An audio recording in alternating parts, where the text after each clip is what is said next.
Hi mga kadarling ko, ayan, magandang araw po sa ating lahat dyan, sa mga taong nasa Pilipinas. Ayan, so for today's video ay kakain muna tayo ng chocolates.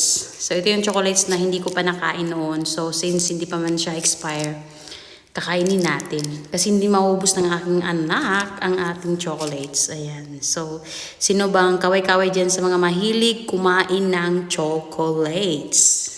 Ayan. So, kakainin natin. First bite sa inyo ito. Masarap ba ito? Ayan. So, sino bang hindi tataba? Sila laging kain ng chocolates.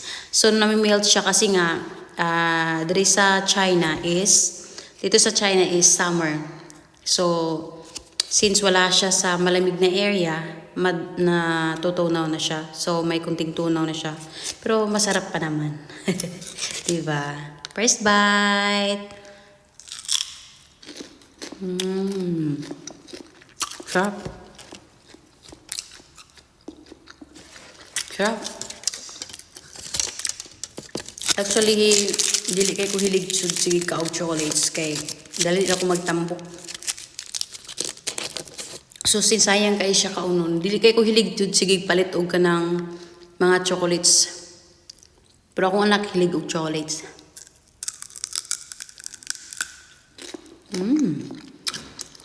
Lami siya nga pagka chocolates. It's because naa siya kunting halong gatas.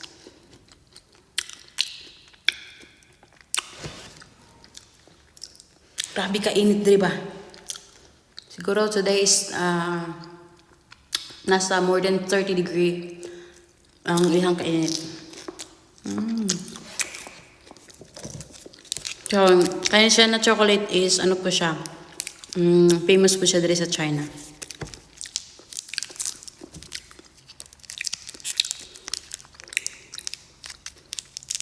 Namiyot na po siya kaya itong ganit sa kainit.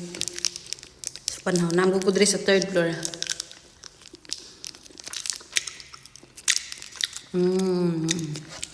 Dili na ko type yung taste. So, dito sa color blue. Ayan. Siguro, lahit ni siya o lasa. Parehas ra di siya.